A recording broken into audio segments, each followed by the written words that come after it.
3. The madness from the sea. If heaven ever wishes to grant me a boon, it will be a total effacing of the results of a mere chance which fixed my eye on a certain stray piece of shelf paper. It was nothing on which I would naturally have stumbled in the course of my daily round, for it was an old number of an Australian journal, the Sydney Bulletin for April 18, 1925. It had escaped even the cutting bureau, which had at the time of its issuance been avidly collecting material for my uncle's research. I had largely given over my inquiries into what Professor Angel called the Cthulhu cult, and was visiting a learned friend in Paterson, New Jersey, the curator of a local museum and a mineralogist of note. Examining one day the reserve specimens roughly set on the storage shelves in a rear room of the museum, my eye was caught by an odd picture in one of the old papers spread beneath the stones. It was the Sydney Bulletin I have mentioned, for my friend has wide affiliations in all conceivable foreign parts, and the picture was a half-tone cut of a hideous stone image almost identical with that which Legrasse had found in the swamp. Eagerly clearing the sheet of its precious contents, I scanned the item in detail, and was disappointed to find it of only moderate length. What it suggested, however, was of portentous significance to my flagging quest, and I carefully tore it out for immediate action. It read as follows: Mystery derelict found at sea. Vigilant arrives with helpless armed New Zealand yacht in tow. One survivor and dead man found aboard. Tale of desperate battle and deaths at sea. Rescued seaman refuses. Particulars of strange experience. Odd idol found in his possession. Inquiry. To follow. The Morrison Company. Freighter Vigilant, bound from Valparaiso, arrived this morning at its wharf in Darling Harbour, having in tow the battled and disabled but heavily armed steam yacht Alert of June Din, N.Z., which was sighted April 12 in S. Latitude 34 degrees 21 minutes, W. Longitude 152 degrees 17 minutes with one living and one dead man aboard. The Vigilant left Valparaiso March 25, and on April 2 was driven considerably south of her course by exceptionally heavy storms and monster waves.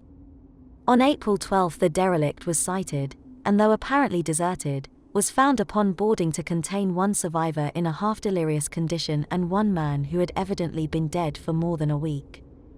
The living man was clutching a horrible stone idol of unknown origin, about a foot in height, regarding whose nature authorities at Sydney University, the Royal Society, and the museum in College Street all profess complete bafflement, and which the survivor says he found in the cabin of the yacht, in a small carved shrine of common pattern.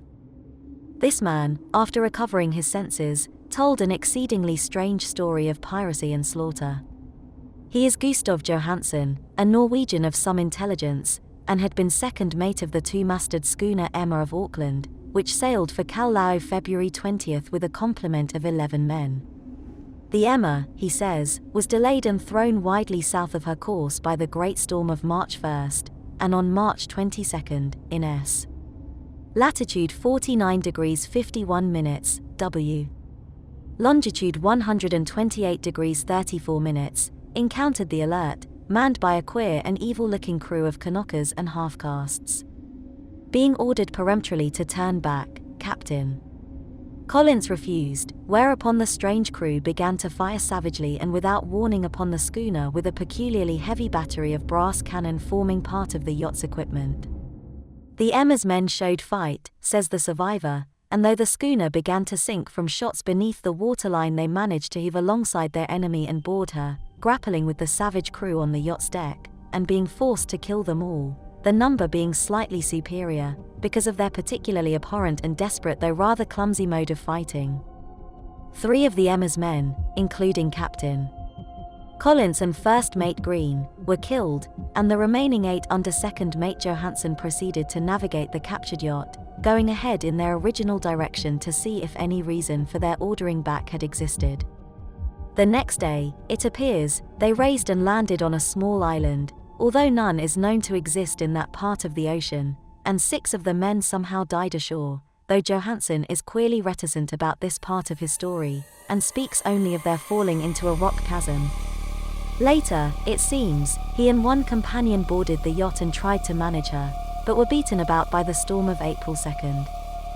From that time till his rescue on the 12th, the man remembers little, and he does not even recall when William Bryden, his companion, died. Bryden's death reveals no apparent cause, and was probably due to excitement or exposure.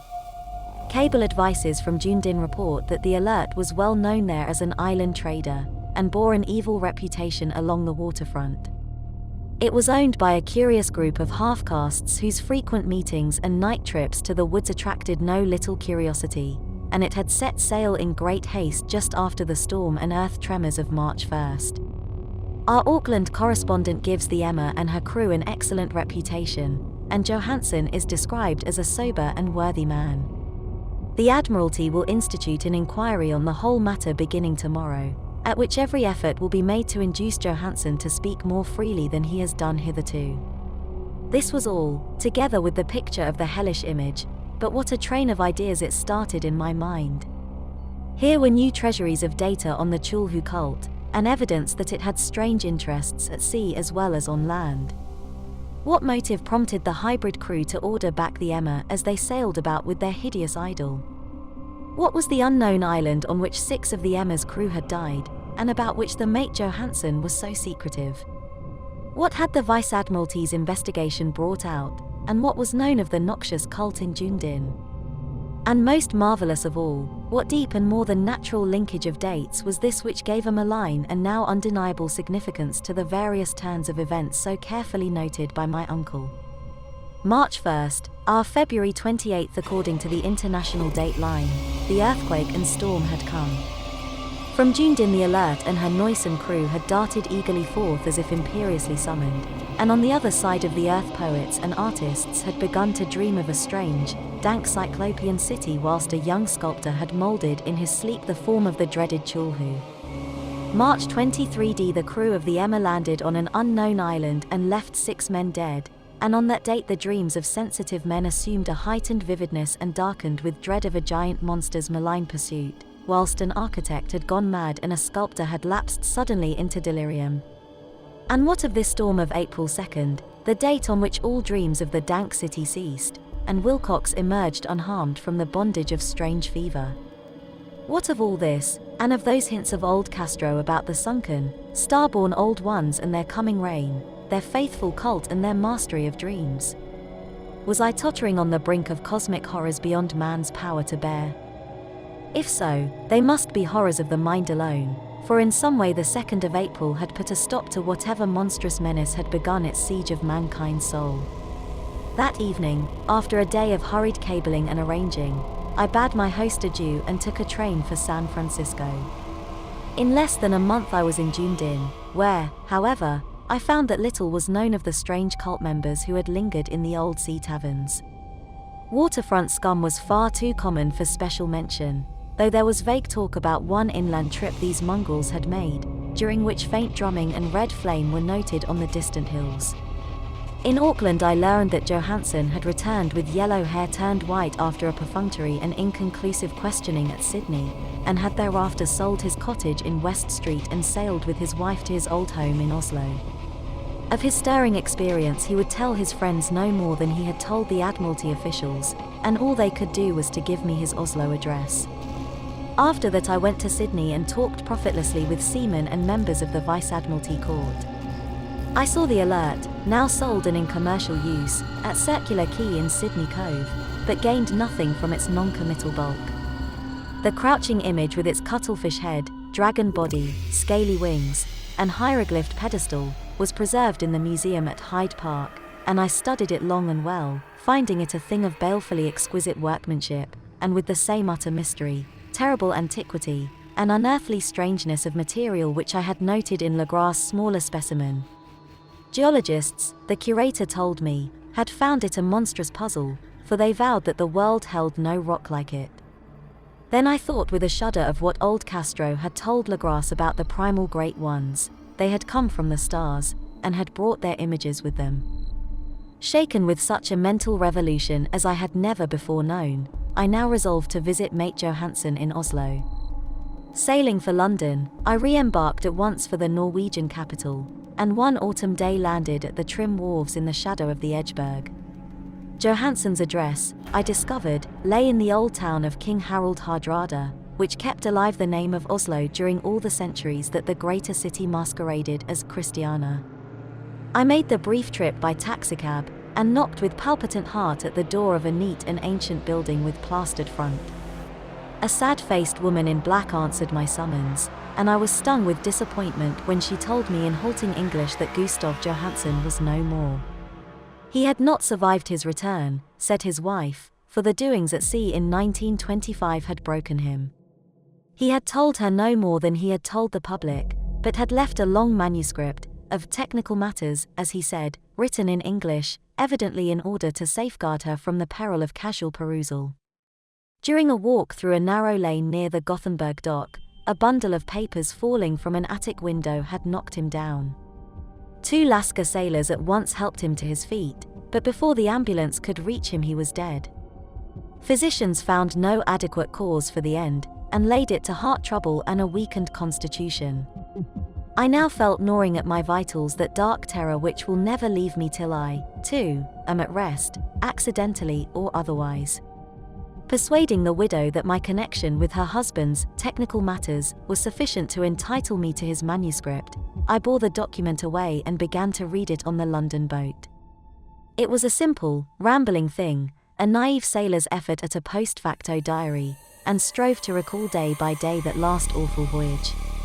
I cannot attempt to transcribe it verbatim in all its cloudiness and redundance, but I will tell its gist enough to show why the sound of the water against the vessel's sides became so unendurable to me that I stopped my ears with cotton. Johansen, thank God, did not know quite all, even though he saw the city and the thing, but I shall never sleep calmly again when I think of the horrors that lurk ceaselessly behind life in time and in space, and of those unhallowed blasphemies from elder stars which dream beneath the sea, known and favored by a nightmare cult ready and eager to loose them on the world whenever another earthquake shall heave their monstrous stone city again to the sun and air. Johansen's voyage had begun just as he told it to the Vice-Admiralty.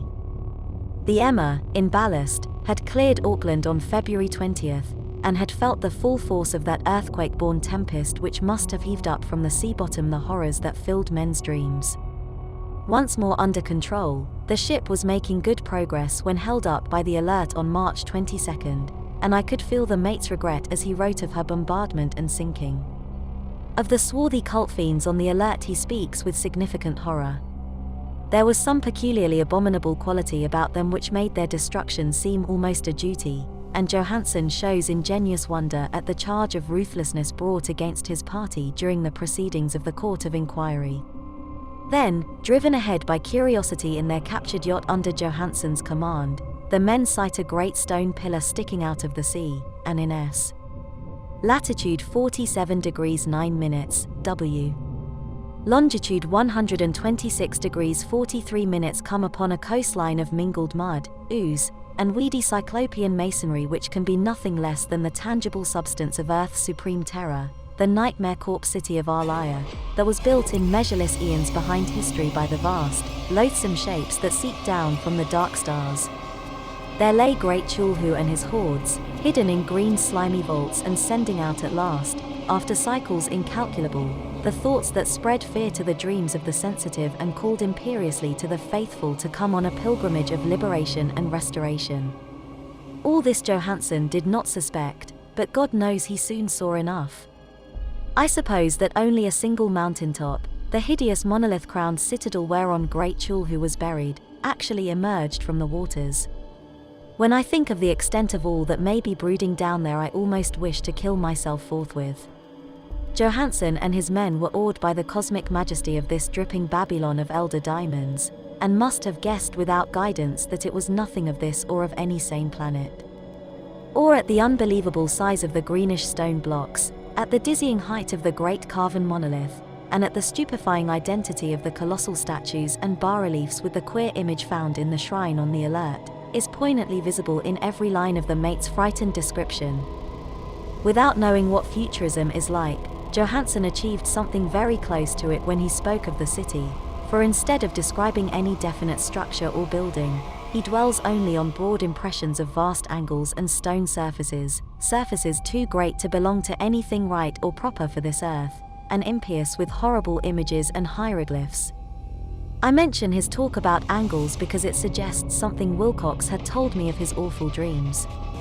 He had said that the geometry of the dream place he saw was abnormal, non-Euclidean, and loathsomely redolent of spheres and dimensions apart from ours. Now an unlettered seaman felt the same thing whilst gazing at the terrible reality. Johansen and his men landed at a sloping mudbank on this monstrous acropolis, and clambered slipperily up over Titan oozy blocks which could have been no mortal staircase. The very sun of heaven seemed distorted when viewed through the polarizing miasma welling out from this sea-soaked perversion, and twisted menace and suspense lurked leeringly in those crazily elusive angles of carven rock where a second glance showed concavity after the first showed convexity. Something very like fright had come over all the explorers before anything more definite than rock canoes and weed was seen. Each would have fled had he not feared the scorn of the others, and it was only half-heartedly that they searched, vainly, as it proved, for some portable souvenir to bear away. It was Rodriguez the Portuguese who climbed up the foot of the monolith and shouted of what he had found. The rest followed him, and looked curiously at the immense carved door with the now familiar squid dragon bas-relief. It was, Johansen said, like a great barn door, and they all felt that it was a door because of the ornate lintel, threshold, and jambs around it, though they could not decide whether it lay flat like a trapdoor or slantwise like an outside cellar door. As Wilcox would have said, the geometry of the place was all wrong.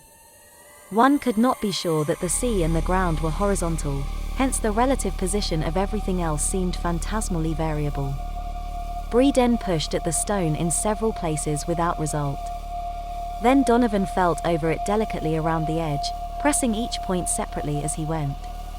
He climbed interminably along the grotesque stone molding, that is, one would call it climbing if the thing was not after all horizontal, and the men wondered how any door in the universe could be so vast. Then, very softly and slowly, the acre-great panel began to give inward at the top, and they saw that it was balanced. Donovan slid or somehow propelled himself down or along the jamb and rejoined his fellows, and everyone watched the queer recession of the monstrously carven portal. In this fantasy of prismatic distortion it moved anomalously in a diagonal way, so that all the rules of matter and perspective seemed upset. The aperture was black with a darkness almost material. That tenebrousness was indeed a positive quality, for it obscured such parts of the inner walls as ought to have been revealed, and actually burst forth like smoke from its eon-long imprisonment, visibly darkening the sun as it slunk away into the shrunken and gibbous sky on flapping membranous wings. The odour arising from the newly opened depths was intolerable, and at length the quick-eared Hawkins thought he heard a nasty, slopping sound down there. Everyone listened, and everyone was listening still when it lumbered slobberingly into sight and gropingly squeezed its gelatinous green immensity through the black doorway into the tainted outside air of that poison city of madness. Poor Johansen's handwriting almost gave out when he wrote of this. Of the 6 men who never reached the ship, he thinks 2 perished of pure fright in that accursed instant. The thing cannot be described, there is no language for such abysms of shrieking and immemorial lunacy, such eldritch contradictions of all matter, force, and cosmic order. A mountain walked or stumbled. God! What wonder that across the earth a great architect went mad, and poor Wilcox raved with fever in that telepathic instant. The thing of the idols, the green, sticky spawn of the stars, had awake to claim his own. The stars were right again, and what an age-old cult had failed to do by design, a band of innocent sailors had done by accident. After vigintillions of years great Cthulhu was loose again, and ravening for delight. 3 men were swept up by the flabby claws before anybody turned. God rest them, if there be any rest in the universe. They were Donovan, Guerrera, and Angstrom. Parker slipped as the other 3 were plunging frenziedly over endless vistas of green-crusted rock to the boat, and Johansen swears he was swallowed up by an angle of masonry which shouldn't have been there, an angle which was acute, but behaved as if it were obtuse. So only Breeden and Johansen reached the boat, and pulled desperately for the alert as the mountainous monstrosity flopped down the slimy stones and hesitated, floundering at the edge of the water. Steam had not been suffered to go down entirely, despite the departure of all hands for the shore, and it was the work of only a few moments of feverish rushing up and down between wheel and engines to get the alert underway. Slowly, amidst the distorted horrors of that indescribable scene, she began to churn the lethal waters, whilst on the masonry of that charnel shore that was not of earth the Titan thing from the stars slavered and gibbered like Polypheme cursing the fleeing ship of Odysseus. Then, bolder than the storied Cyclops, great Cthulhu slid greasily into the water and began to pursue with vast wave-raising strokes of cosmic potency. Breeden looked back and went mad, laughing shrilly as he kept on laughing at intervals till death found him one night in the cabin whilst Johansen was wandering deliriously. But Johansen had not given out yet.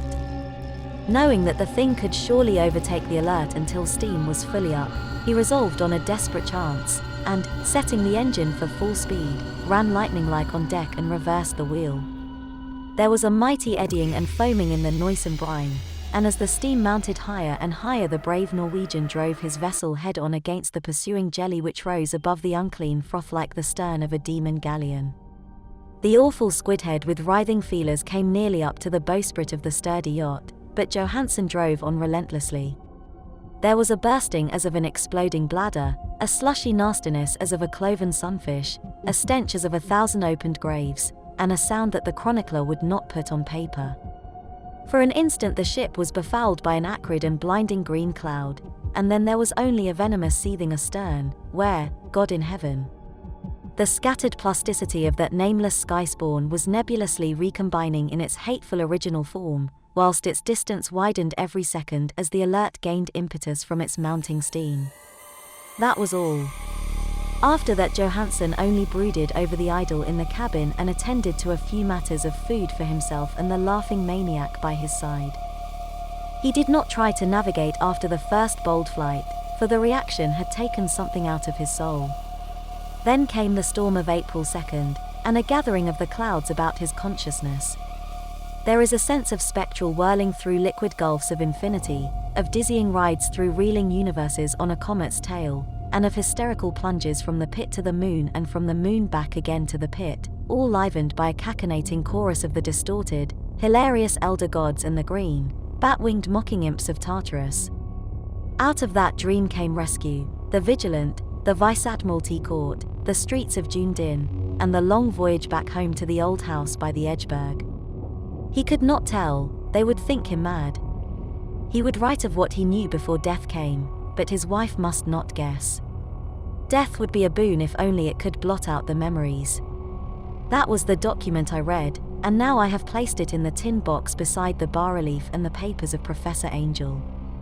With it shall go this record of mine, this test of my own sanity, wherein is pieced together that which I hope may never be pieced together again. I have looked upon all that the universe has to hold of horror, and even the skies of spring and the flowers of summer must ever afterward be poison to me. But I do not think my life will be long. As my uncle went, as poor Johansen went, so I shall go. I know too much, and the cult still lives. Cthulhu still lives, too, I suppose, again in that chasm of stone which has shielded him since the sun was young. His accursed city is sunken once more, for the Vigilant sailed over the spot after the April storm, but his ministers on earth still bellow and prance and slay around idol-capped monoliths in lonely places. He must have been trapped by the sinking whilst within his black abyss, or else the world would by now be screaming with fright and frenzy. Who knows the end? What has risen may sink, and what has sunk may rise. Loathsomeness waits and dreams in the deep, and decay spreads over the tottering cities of men. A time will come, but I must not and cannot think. Let me pray that, if I do not survive this manuscript, my executors may put caution before audacity and see that it meets no other eye.